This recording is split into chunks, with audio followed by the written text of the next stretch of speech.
So can everybody hear me? Yes. All right. Loud and clear.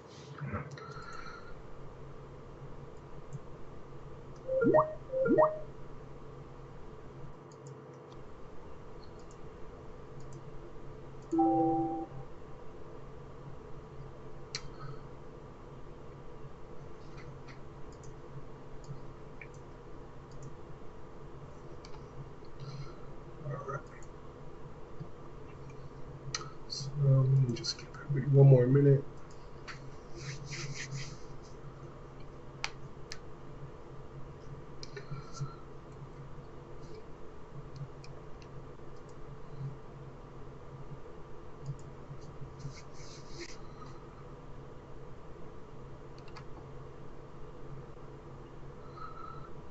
All right. Before we start, does anybody have anything they want to go over specifically? So then I can kind of plan out what happens.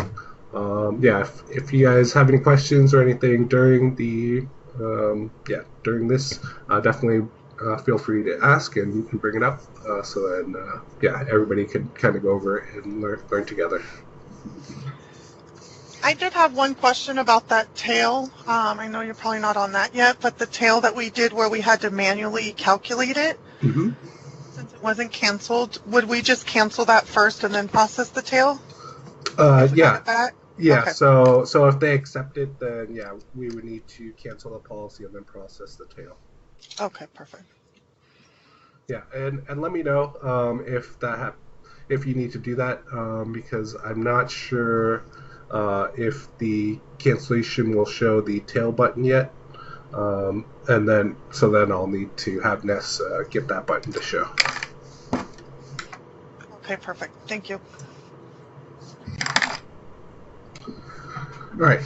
So just to start off with, I just kind of want to go over kind of the structure of how things are laid out, because this is basically the basis of the whole system. So once you start understanding the structure, you'll start understanding what's going on and what each piece is trying to tell you or trying to do. And so for this, to start off with, I'm going to mainly focus on contacts because we've had a bunch of questions about contacts and whatnot. So I'll go through contacts and kind of how things are structured in the system, and so then you'll be able to get a good idea of what's going on, and then how to use that, use your knowledge to your advantage. So to start off with, everybody pretty much knows you have your base level of a customer, and on the customer, you can edit their name, address, contact information, and whatnot. So on each customer, we're going to be adding or doing something to that customer, right? So for each customer, you can add claims, you can add opportunities, you can add quotes, and then you can also put other contacts or other customers as contacts onto the customer. So there's a couple different things that you can add onto the customer, and different items that you could put into the customer, and that is the basis of the system. The basis looks at all the different customers, and then under each customer, each quote or each policy, and so on. So with the question on the contacts, the main things that I'm getting is what's the difference between kind of the quote contact or the customer contact, right? So with the contacts, as you can kind of see here, we could add the relationship to another customer and call them a contact for that customer. So that's what you're doing when you're setting the relationship. So let me just kind of go through it both so you guys can see exactly what's happening. So on each customer, what you're typically doing is if they are, a corporation or, even a sole proprietorship with, a different contact, what you're doing is you're going in and you're adding a contact to that customer, right?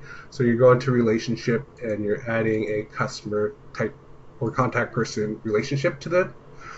So this basically links the two together and makes it so then that contact shows up, whenever you're looking at that customer or whenever you're creating something for that customer, right? So there's that link, and it's a fairly permanent, stable link until you actually cut it off, right?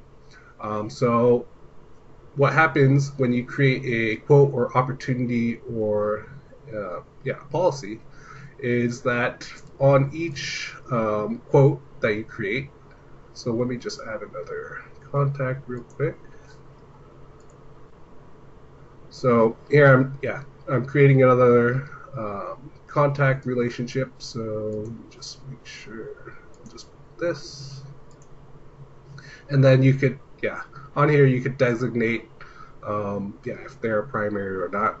And so on this page, this is kind of an aside, but you can note that right here it says contact person for and contact person, right? So as a kind of an aside, this relationship page is going to show you who this customer is a contact person for. So Amanda Test 1 is a contact person for Amanda Test 1. But it's also going to show you all the contact people for Amanda Test 1. So Anna Cheryl is a contact person for Amanda Test 1, right?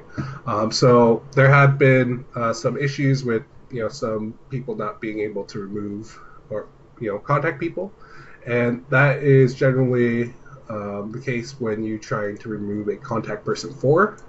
I know it's aggravating, and I'm going to get that changed, but nobody is authorized to remove a contact person for. You can remove contact people, but you can't remove contact person for.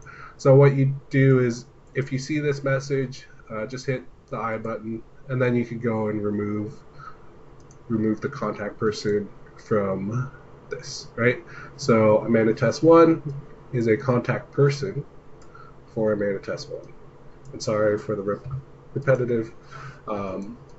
So that's just kind of an aside of how this page kind of works. So it's going to show you both the contact people for your customer and then who your customer is a contact person for, right? And you're not going to remove the relationship from who you're the contact person for. You're going to remove it from who the contact person is, right? And unless you have any questions, I'm going to mute you. So if you have a question, definitely feel free to bring it up. But there's somebody. Okay.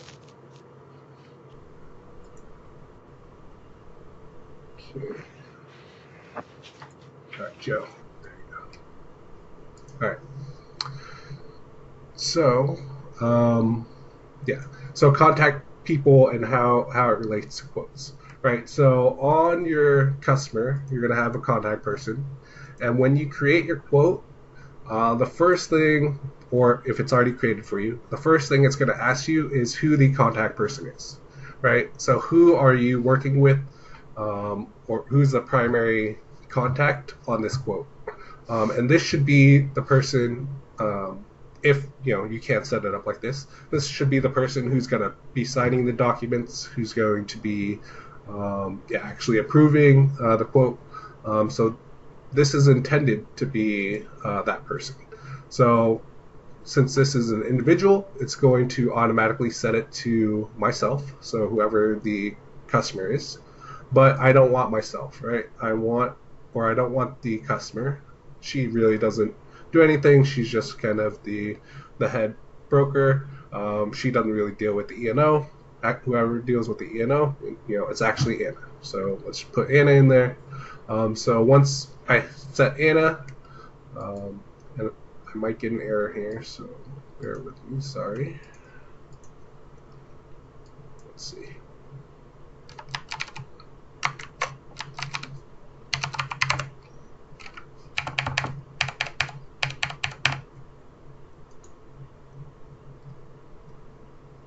Okay. So once I set the quote contact, that's going to be the signer, and this is the area where you are able to update it, and I hope it's saved, but I don't. It might not have. Yeah, I don't think it's saved. This is the area where you are able to update it. So this that's where you can update this quote contact person. And let me actually get a real case so then you guys can see that. Okay.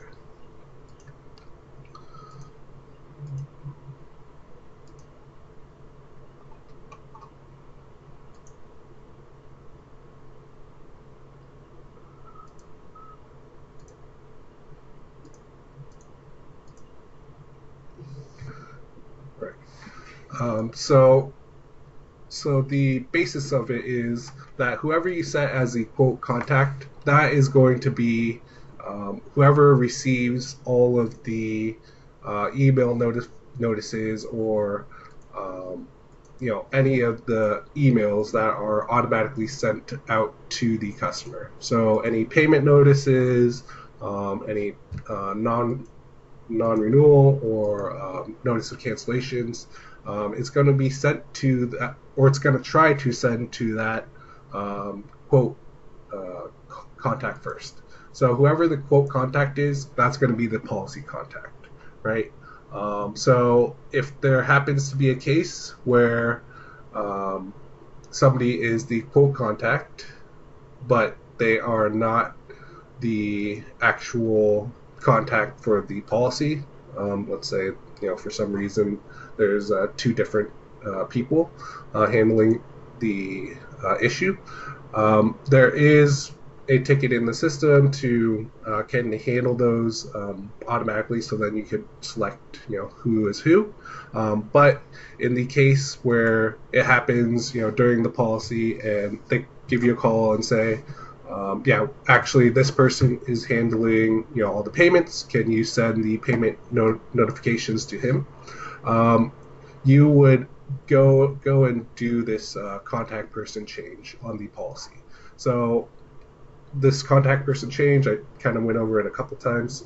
If somebody wants me to go over it again, I definitely will, but so speak up. But yeah, this is the area where you could remove or disassociate contacts. So you could also do that on policies. All right, so let me pull up the policy. So the policy for this person, it has themselves as the quote contact.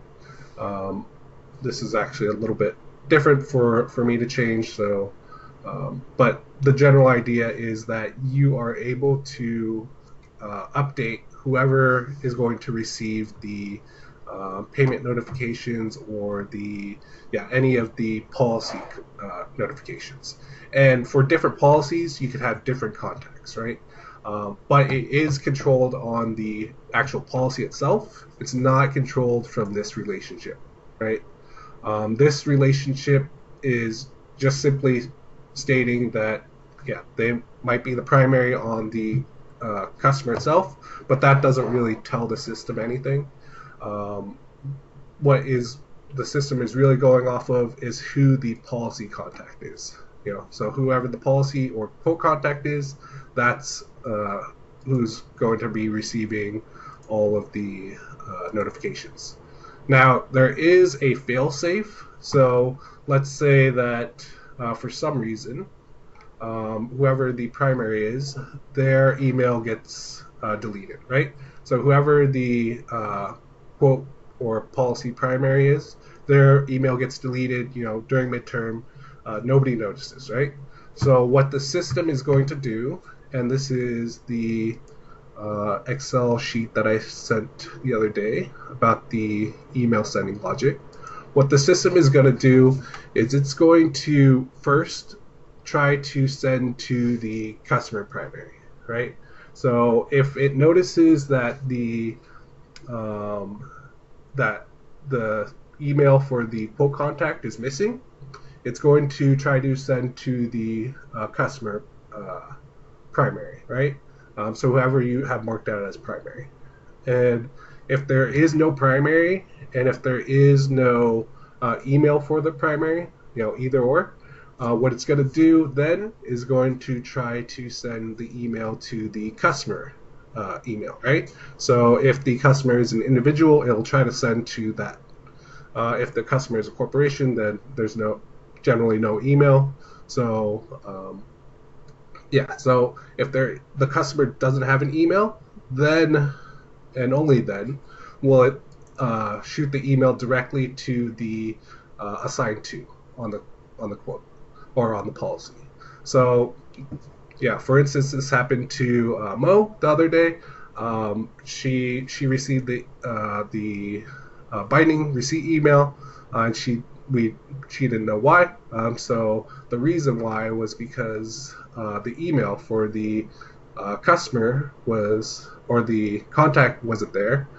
There wasn't a primary contact or set for the customer, and the customer was a corporate. So it sent it to Mo, and that's kind of the end, the very end that it will go to, right? Because once it sends it to the assigned to, the idea is the assigned to will then decide who needs to get sent the email.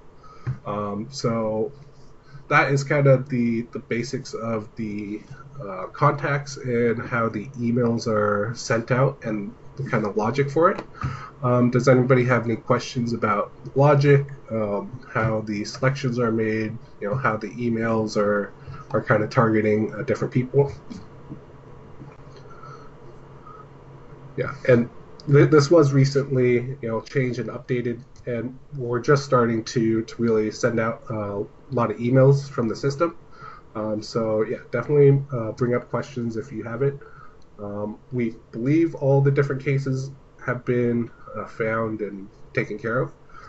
But yeah, if there is any case where you see an email not being sent to the correct person when it's set up correctly, then definitely let me know so then we can check it out. All right. So that is for contacts and emails. Next, I kind of want to go over. Harrison? Yeah. Does the system allow two people to be in the contact in a policy or in a quotation at all? Yeah. You could set up. Let me just mute you again.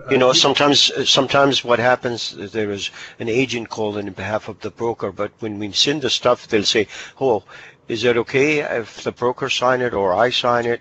I don't know. Yeah. I'll tell them, "Okay, you're the one in charge." So.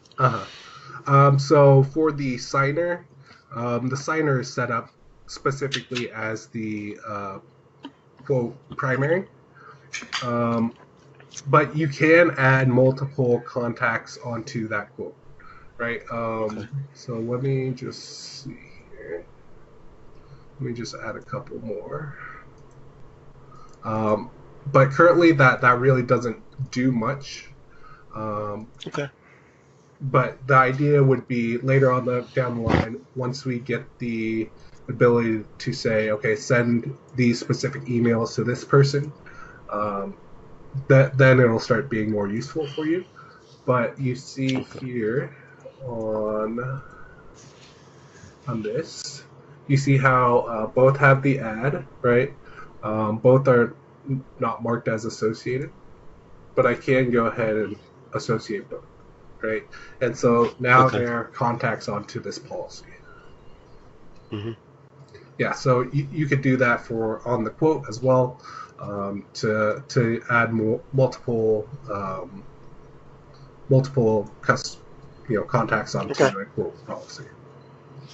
Can you have multiple primaries?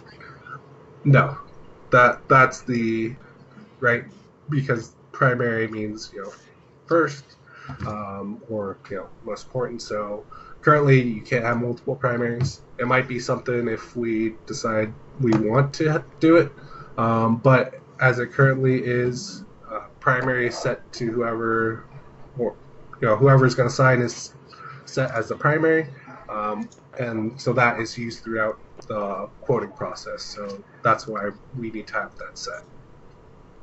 And then Harrison, just to confirm, down the road we're going to have the option to name someone as primary, someone as accounting contact, someone, we're going to have different categories that we can assign people to depending on the correspondence. Yeah, exactly. So let's say if somebody specifically handles the ledgers, we could make sure the PT reminders get sent to them.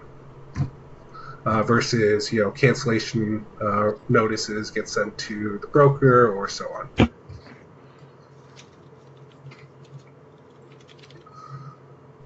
All right. Any other questions about emails, contacts?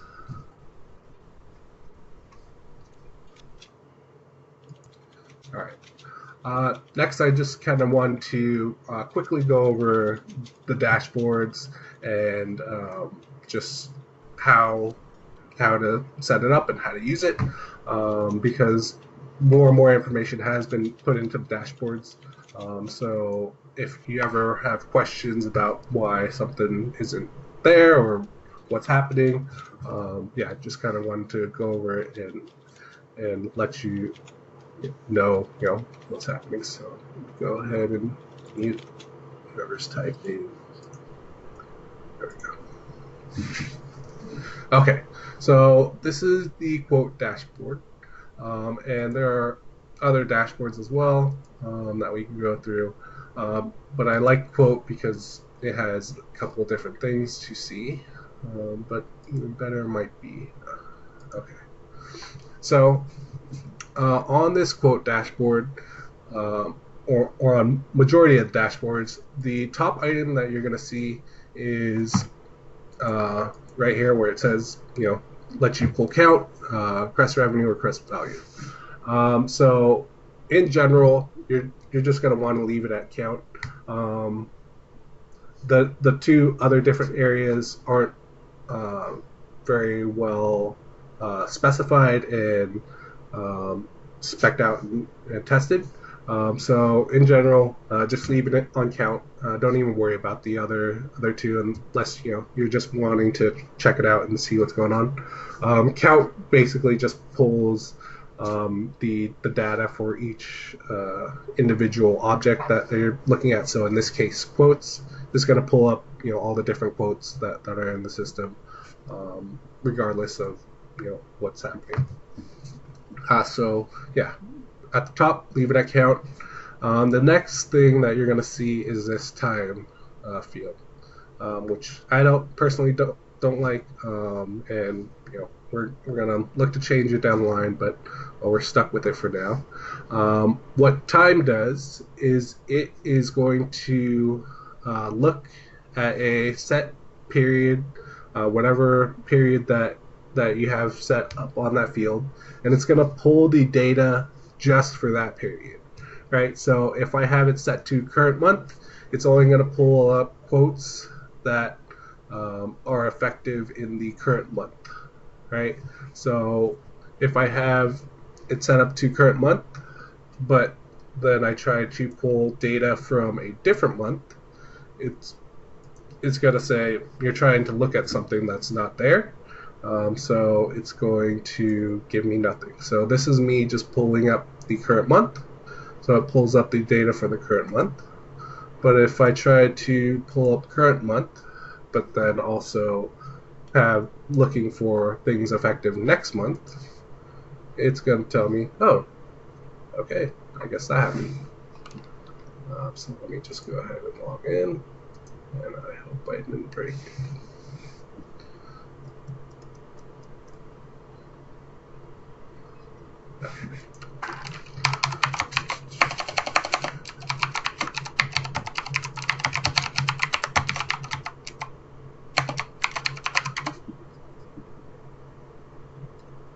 Yeah, so generally what happens is the dashboard would just show you a blank, but since we're in test, weird things happen. So for this time field, what I do is whenever I want to pull some specific data, is I just use over the years.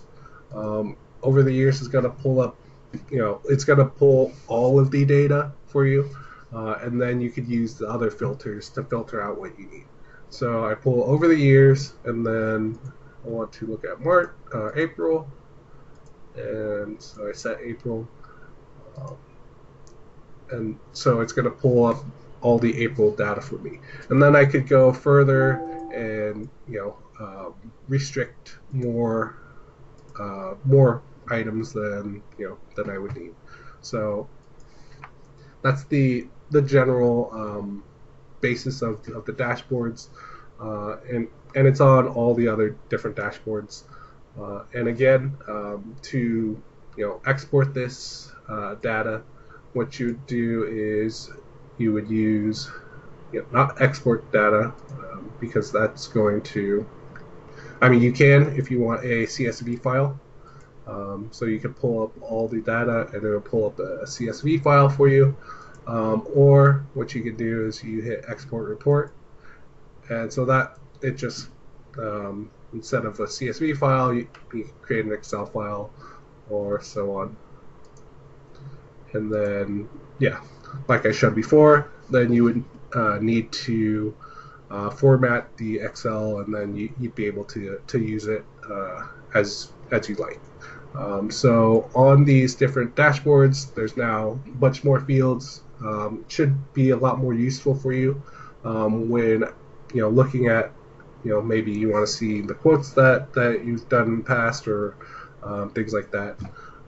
So this should be a pretty good tool for you to find the data that you need. So if there is data that you maybe want to try to find, but you can't, let me know, and then we'll see if we can add more to the dashboards or create a new dashboard or report for you. So that's kind of the basics of the dashboards. Does anybody have any questions? And the big thing to realize is that if any changes are made, that it doesn't reflect on the dashboard until the next day. Is that correct still? Yes. So you see on top here, it's going to tell you when the data is showing as of. So because it is very data intensive to actually look into your production database, what is set up is called a report database, and the report database is generally created the day prior. So you could always verify when the data is by this line up at the top of the dashboards. So in general, the data is pulled the previous day, and what will be changing soon is the time. So it should be at 12. Right now it's saying at 7. So this should be data as of midnight the following day, or the previous day. Harrison, so they are going to be changing that to midnight? Yeah. Okay, perfect. So any other questions about the dashboard, the data that comes from it? All right. Additionally, along with dashboards, we have reports. These are kind of specialized, but I did want to kind of show you how this is kind of set up. So on reports, when you first initially click it, you might be saying, okay, there's nothing here, or what's going on? What happens when I hit search? It pulls up something. What reports is this section right here, these are all reports that were pulled previously from you. So in case you want to look backwards, backwards to when you pulled this report before, what was actually on there, you are able to see what you pulled before and pull that same exact report. So for the reports, what you want to do to generate a new one is use this blue button up here called New, and then you would select the report that you want to use. So these are a lot of kind of monitoring reports, so things that you might be interested are this NOC report. So, like I mentioned earlier today, this NOC report is going to be used to track the PT customers who haven't paid yet. So then you might be able to contact them before they get actually canceled. So then kind of save the customer some hassle of getting reinstated and whatnot. So yeah, you would just select the report. Some reports do have dates on them, which you could then use. But yeah, in general, reports are generally very specific. So it's a specific data set, whereas dashboards are more general data that you could then mine through and filter as you need. So in general, most users are going to be using dashboards. But yeah, if you want to check out the reports or you have something specific that you want to see, definitely feel free to use the reports as well. You should have access to that, and you should be able to pull it as a PDF or an Excel. All right. Does anybody have any questions about dashboards or reports? All right. So go ahead. There's just a couple more things. Harrison, were you going to touch upon the commission report at all? Yeah. Did you have a question on the commission? I think I went back and forth with Janet a little bit, and she asked that I bring it up on just tips on how to gather all the information, like the date invoice from was like way far back, and then it was just tips that were helpful for me to pull it. So she asked that I bring it up today. Okay. I'll go through that real quick. Let me just pull up a customer, and I will show you kind of how this is set up. Let me see. Let me pull up that direct customer.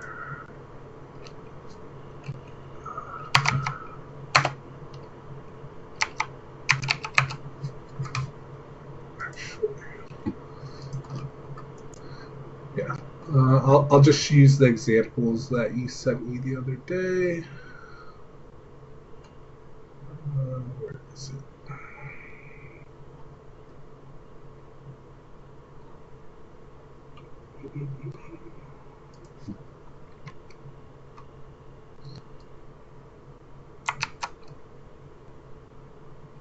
Okay. So just quickly go over how the invoices are created and then how they are shown up on the commission report. Okay, so on each customer, some of you may or may not have looked through this, but on each customer there is a finance section, right? So the finance section will hold the different payments that have been done, as well as all the invoices that are generated and so on. For invoicing, generally what happens is whenever there is a binding or a payment done, there is an invoice generated. And typically for most customers, it's going to be a paid invoice already if they're binding, if they complete their binding, or in the case of producers, it's going to be a due invoice if they're credit binding. So so you'll see the invoice as well as the status. So on this one, you'll see that the invoice is partially paid, right? And if you ever have any questions about your commission and why a certain policy or invoice didn't show up, definitely take a look at the invoice and take a look at the different dates on them. Right. So on this one, this is invoice 22, and it was paid at least partially on 12/2 or 2/12. Right. So on your commission report, you're going to have two dates, right? You're going to have the date that the invoice was created, or invoiced or created, and then you're going to have the date that the invoice was paid. So generally, you're only going to want to use one set of dates. So if you want to look at anything that was invoiced in the month of March, you are able to do that. You can also look at things that were invoiced and paid in the month of March, but that might not be helpful for you. But yeah, so in general, I would only use one set of these, depending on how you want to look at the data. But if you think I want to look at both, then you would use both. So, Harrison, I found it helpful, or Janet showed me, to do the date invoice from and date that all the way back to like 2017 or 16, and then the date, because I was looking for commissions for March, and then the date invoice 2 was the last day in March, and then the paid was from March 1st to March 31st of the current month, and I was able to get the most accurate commission read by using those ranges. So if you're looking for, just go ahead and mute. So if you're looking for your commissions that have been paid, or the commission that you're expecting for the month of March, what I learned, or correct me if I'm wrong, it should be the items that have been paid in March, right? So anything that is paid in March, you can go ahead and put. You don't need to set the invoice from.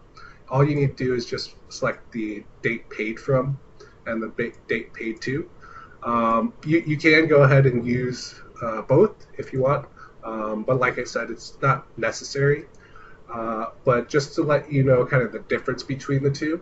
So on here, you can see there's the invoice date and then the invoice or payment date, right? So on here, it's going to have the payment date and the invoice date. So you see on this line right here, it has the invoice date. So it was invoiced in March, but it hasn't been paid yet. So if there's no payment made, it'll just be blank. So if I try to pull the payment date like this, then none of the unpaid invoices are going to show, right? So all of the, since I put there needs to be a payment date, then all of the invoices that it's going to pull, it's going to be the things that have been paid in March. So it's kind of a difference of what you want to see. If you want to see the things that you kind of bound or completed in March, not necessarily paid them, then you would search by invoice date, right? If you want to see for sure like what you can expect as commission, then you would pull by the paid date, right? So all the items that have been paid in March, I want to pull that. So this would give me an accurate view of my commission for March.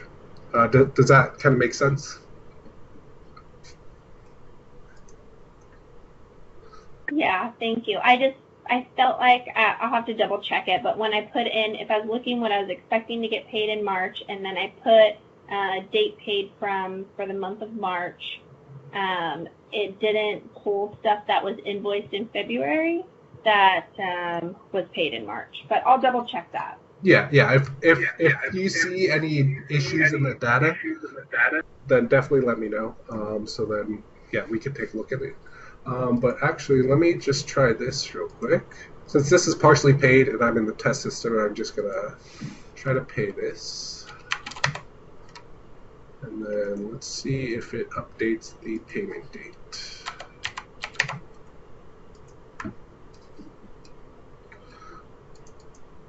Jamie, while he's doing that, I just ran the dashboard because I was curious, and it looks like it does pull. Like I ran it for February, and there's previous to February invoices in there. So if you leave the invoice dates blank, it looks like it works correctly. Okay, great, because there's been some stuff that's been updated, so I'll try and run it again and match it with my Excel sheet and see if it's all there. Thank you. Mm-hmm. And so I just paid this invoice right here, right, and it updated the payment date. So ideally, once the data is refreshed, because this is old data, once the data is refreshed, it should pick up this payment tomorrow or in the following time that you run. So once it gets picked up, the date page should show up correctly, on this column. So that's good. So yeah, at least now we know that once the payment is made, you should be able to see everything in there. And again, if you see data that you think is incorrect, definitely bring it up so then we can check it out. Are there any more questions about the commission dashboard or any other dashboards? Anybody want any examples or anything like that?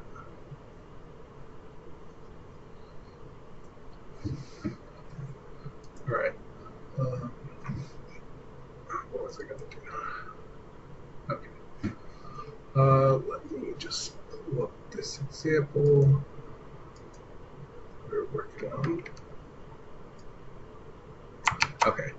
Next, I just want to kind of go over some of the basics of the midterms and kind of how they work. Midterms will be changed, in a couple months, so I'm not going to go through the full process. But yeah, I'm just going to kind of show you exactly how the calculations are done, so then you kind of understand what's going on. So for this policy, right? What we're going to take a look at is you can take a look at the actual premium and the fees, right? So anytime that you create a midterm, what it's going to do is it's going to take a look at what was previously there for premium and the fees and try to and it's going to find the difference for you, right, on your midterm. So in this case, we have the RM fee of 804, and then that's premium, and I created a midterm for it, right? And so this midterm was supposed to only, add an additional name insured, so technically there's no change in premium, right? So I know that there's no change in premium. When I get to this premium page, it tells me, oh, there's a refund. So why is it telling me there's a refund when, there shouldn't be? So what it's doing is it's looking at the previous numbers, so that premium amount and that RM fee, and then it's doing the difference that it's calculating currently. So currently it is calculating this premium, which is the matching premium, and then the zero RM fee. Why is it calculating zero RM fee? Because there's this giant modification here. So if you remember, like a month or so ago, we updated the RM fees. So if you're going through your midterms and you're seeing RM fee differences, generally that's the case that since we updated the RM fee, you're going to see the difference there, and you might need to manually edit it. So let me try to take away this modification and see what it calculates out to.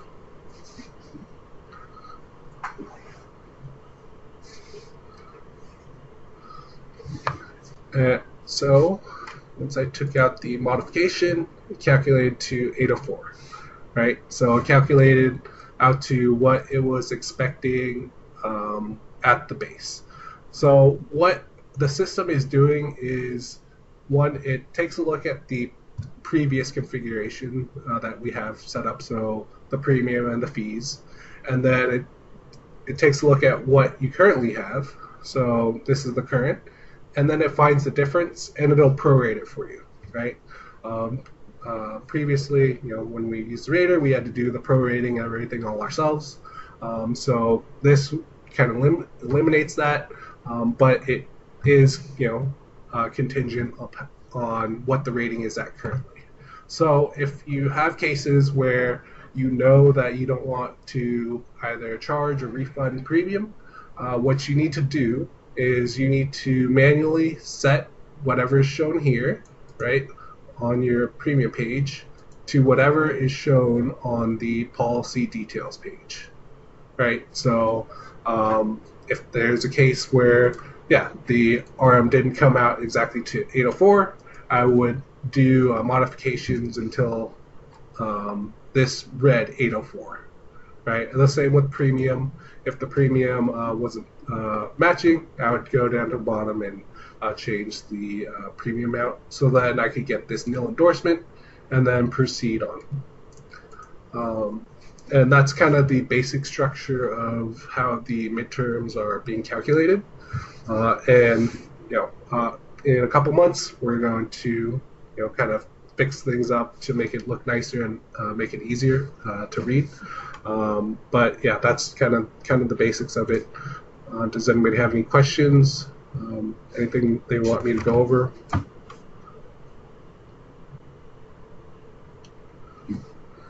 All right, and then let me see what else I had. Harrison, I don't know if this pertains to like this specific area or not, but is there any way that we can get around the error that I get with the producer binders that don't have the option for me to bind? So for the binders, and let me just run through a case right here.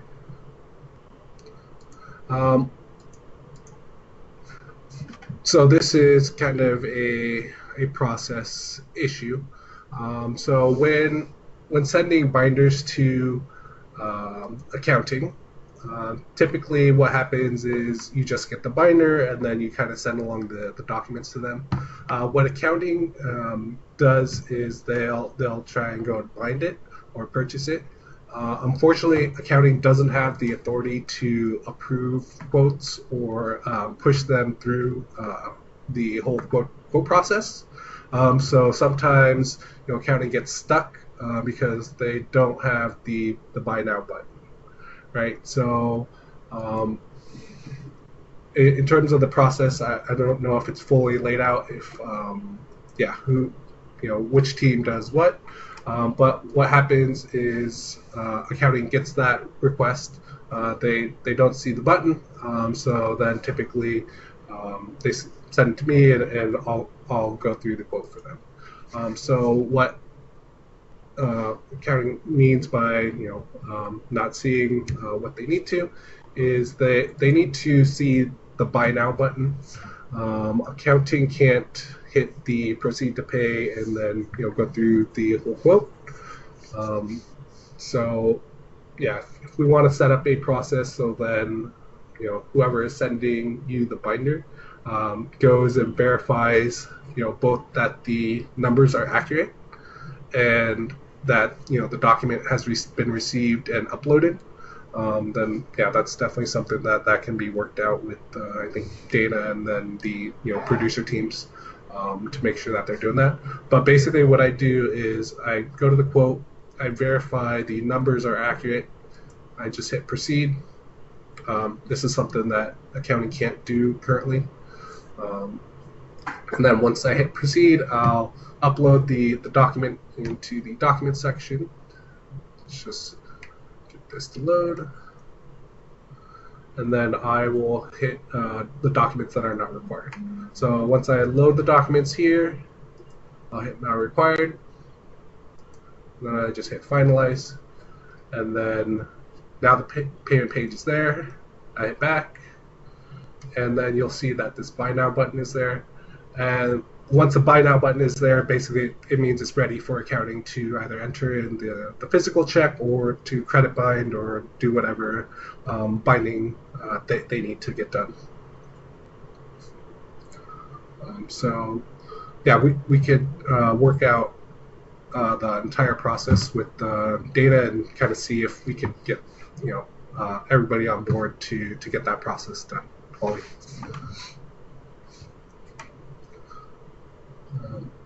Thank you. I'm sure that you would be happy to receive less emails from me then. These are no big deal. It takes me a couple of minutes. Let me see.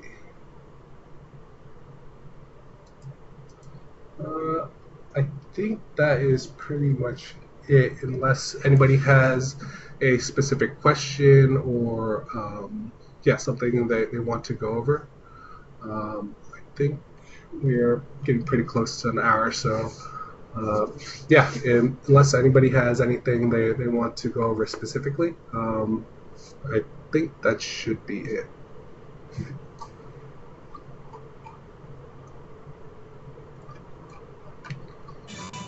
It's gone. No! Harrison, did we ever find a way how...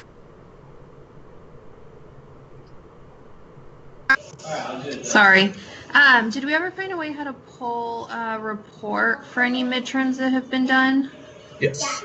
Okay, so that is a good question. So on this policy finder, what was recently added just this week is this event type. Right, so for event type, you could find endorsements, which is midterms. You could find cancellations, and you can find reinstatements. Right, so if you set this event type, then you could search through all the policies for a certain period with that event type. So let's just say I want to search for all the midterms that were effective in February.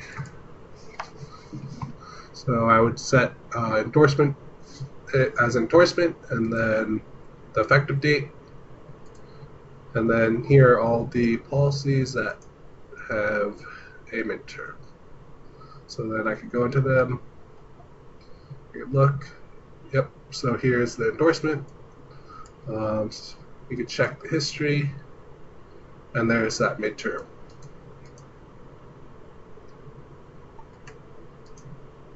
Right, and same thing with cancellation. If you want to look at all the canceled policies for the previous month or whatever. Does that help? Yes, thank you.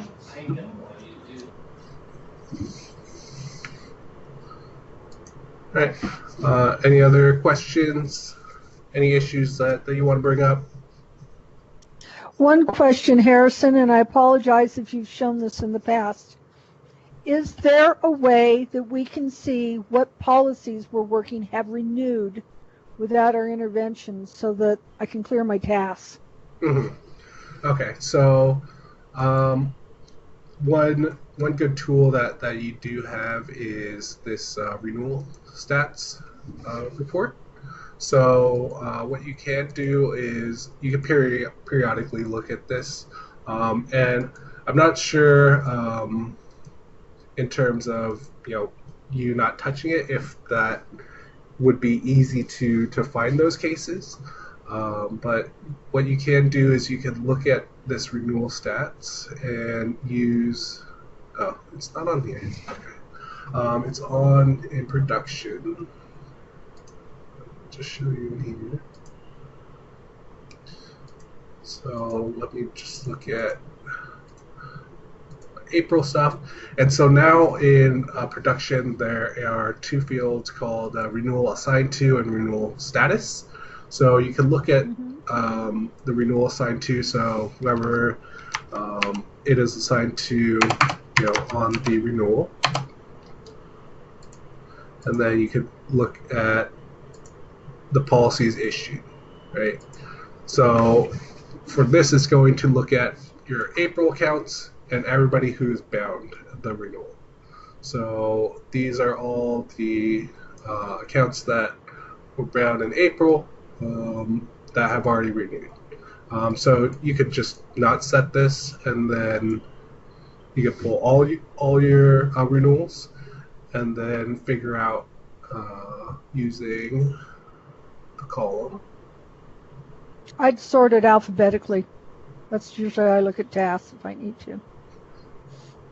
Yeah. So in terms of the tasks, I don't know if there's an easy way to match those two. I'll have to think about it and see if there's an easy way for you to look at those and try, help you be able to determine that these have already renewed, so then you can close out your tasks. But yeah, you can go ahead and sort them alphabetically, or you could pull them all, and then anything that is in draft, that anything that is in draft hasn't been renewed yet. Anything that is issued has been renewed. Yeah, it has. And so, Okay. So that's the way that you can kind of tell if your renewal has already gotten done. I will play with it right now. All right. Any other questions? Yes. Speaking of sorting, do you have any idea when we'll be able to get stuff in date order? I put a ticket in, and I know it's got like a ticket number on it, but do you have any idea when that might happen? Predicta actually put that ticket over to me today. Hopefully this month. So yeah, there's some questions about it that I need to answer, and so once I do that, hopefully the automatic sorting, so the sorting of all the invoices or ledgers or anything in the system, it should be automatically sorted a certain way, depending on payment date or transaction date or whatever. So once I get those questions answered, I think it should be done by this month. Thank you.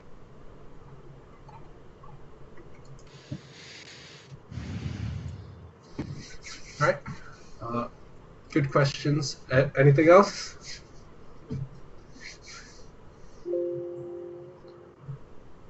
Yeah, and if you're ever interested in kind of where tickets are at or things like that, I can generally answer for some of them in terms of when I could kind of expect it, unless it's on kind of the docket that I kind of send out for each month.